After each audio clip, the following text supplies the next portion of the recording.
Hey everyone, welcome back to my house. Today I'll be reviewing Spider-Man Far From Home. That's right, this is one of the most hated Spider-Man movie that, everyone really hates on. Like people call it worse than Spider-Man 3 or the worst Spider-Man movie ever. And yeah, honestly it's not the best movie ever, so I'm just gonna be straightforward and go into this review. Hope you guys are all having a good day. And yeah, let's talk about this mid movie because it is pretty mid. But I do still think it's a bit overhated. Alright, first thing I noticed when going into this movie is that Peter is in love and obsessed with MJ now. And honestly, when I was first watching this, I thought I missed something. But no, that's just how they decided to write it.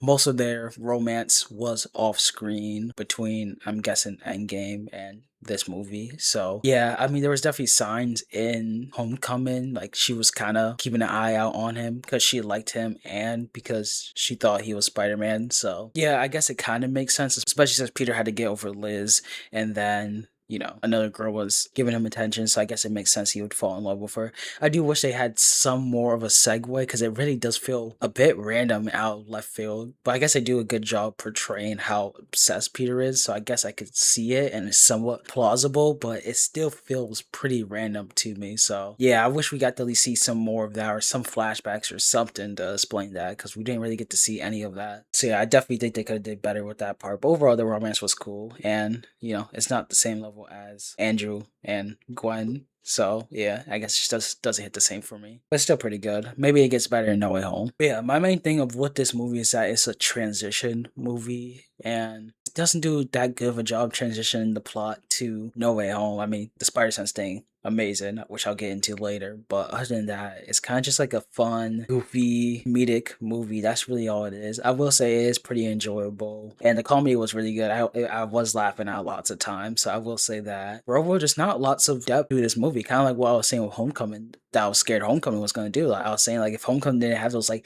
2 to 3 scenes, this movie would have no depth, and it would be like a 7 out of 10. And I feel like Far From Home just didn't have those scenes that I needed, those high moments to add depth to this movie because it's really not much going on here. It's just a fun, somewhat enjoyable movie, but I need a good plot. I need something. And I really feel like the main things that we see that add depth to this movie is, Peter grieving over Tony, which is really emotional and really great. And just, during this grief, trying to, one on vacation for himself because he's been through a lot, but he's still trying to balance that responsibility. So I think that was great to see. And yeah, like main thing to like taking Peter out of New York. Really wanted to do for a Spider-Man movie. I don't know whose bright idea that was. Probably wasn't the smartest thing ever, but yeah, that definitely brings it down for me. But yeah, just him balancing his grief and responsibility. Like, you could do that anywhere, I guess. So I still think it did a pretty good job with that. But you can still have a transition movie that has depth to it. Like Empire Strikes Back is one of my favorite transition movies. But yeah, I just wish we got the same thing here for Spider-Man Far From Home because really, technically, Brand New Day should be the second movie that we should have gotten for Tom. Like this is exactly what we needed and would have segued perfectly from Homecoming, where he got that responsibility. Now he can actually be Spider-Man,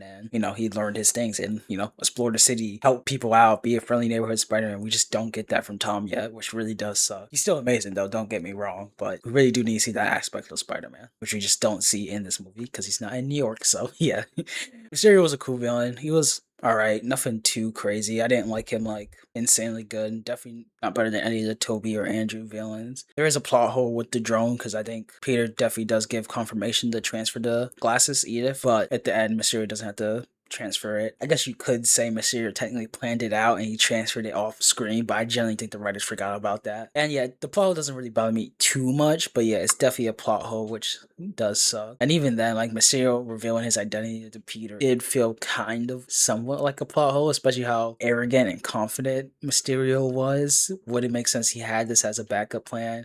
I guess if he was really paranoid that Fury and them would figure out his whole plan. So I guess it is possible, somewhat plausible, but I don't know, it still feels like a little bit of a stretch for me. And then of course we get the drone scene, which was great. Like that helped the movie a lot, but honestly it's not enough to carry the movie because it just doesn't have that much depth to it. It's just a fun, comedic, enjoyable movie. That's really all this movie is, and I really don't have much else to talk about it. There's not really any special crazy moments. I didn't feel any emotional weight stored in this movie other than Peter grieving over Tony. But yeah, keeping this short so I could go to No Way Home. I would give Spider-Man Far From Home a 7 out of 10 just because it's just alright. It's solid. It's not that much depth to it. And honestly, anything to get eight, you really have to have some type of emotional impact and or lasting impact on me. And this movie just does not do that at all.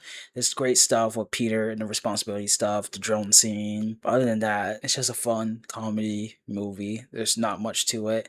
So it's pretty disappointing for a second movie. Going into that, here's my ranking. And yeah, I think Spider Man 3 is definitely worse. But Spider-Man 1 has depth. We have the Uncle Ben scene. We have Green Goblin. We have great stuff. So it's definitely not going above the first Spider-Man movie.